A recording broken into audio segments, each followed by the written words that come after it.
So can you guess what arrived in the mail today?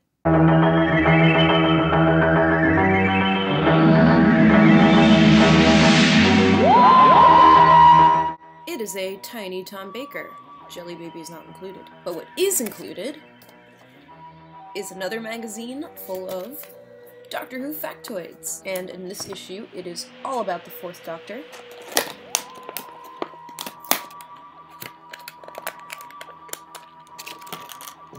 So here you can see all of the details on the figure, because every time I try to get close with it on my webcam, completely blurs out and does it absolutely no justice. And as I learned from the little magazine in here, there is a very particular reason why he is posed this way. So as it says in the magazine, your figurine depicts the Fourth Doctor as he appears in Pyramids of Mars.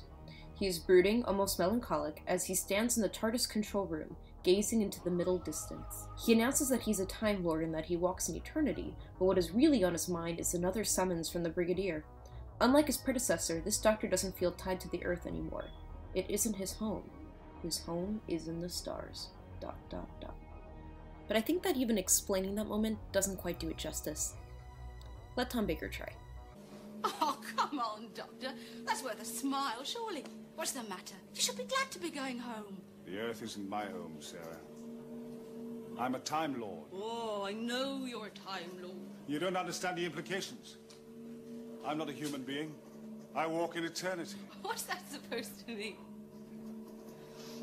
It means I've lived for something like 750 years. Oh, you'll soon be middle-aged. Yes! By the time I found something better to do than run round after the Brigadier. Oh, come on. If you're tired of being unit scientific advisor, you can always resign.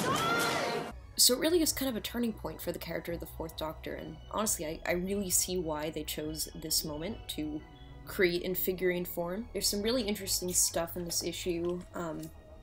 This whole big expose on the many costumes of Tom Baker, and as you could maybe see, I tried my best to kind of replicate his look with my own, you know, vest and tie thingy and ridiculously long scarf. The reason why the Fourth Doctor's scarf was so absurdly long is because the BBC gave the woman who was going to be knitting it like a ton of yarn in many different colors to kind of give her options to play with and, you know, see what would work best, and she ended up using all of it in one scarf, and they liked the look.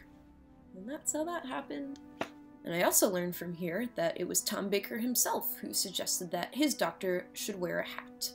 And they chose the sort of floppy, wide-brim fedora, the only man who can get away with wearing a fedora, because that way it could be scrunched up and kind of stored into the Doctor's pocket when it wasn't needed. And at this point in the timeline, we are at 1971. There's a feature all about Davros, and lastly we have a little feature on Carol Ann Ford, who was the actress who played Susan, aka the Doctor's granddaughter, alongside the first Doctor. So I think this is a really cool figurine. Probably one of my favorites of the ones I have so far, mostly because it's the Fourth Doctor, who is one of my favorite Doctors.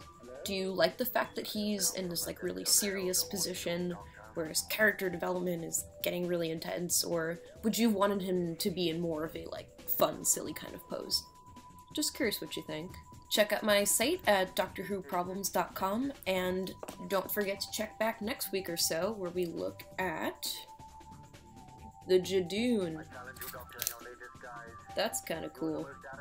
And that issue promises Galactic Police, Meeting Martha, Myths and Legends, and Doctor Who in 1972. Thanks for watching, and check out the rest of my channel if you're into it. Would you like a chili, baby? Bye!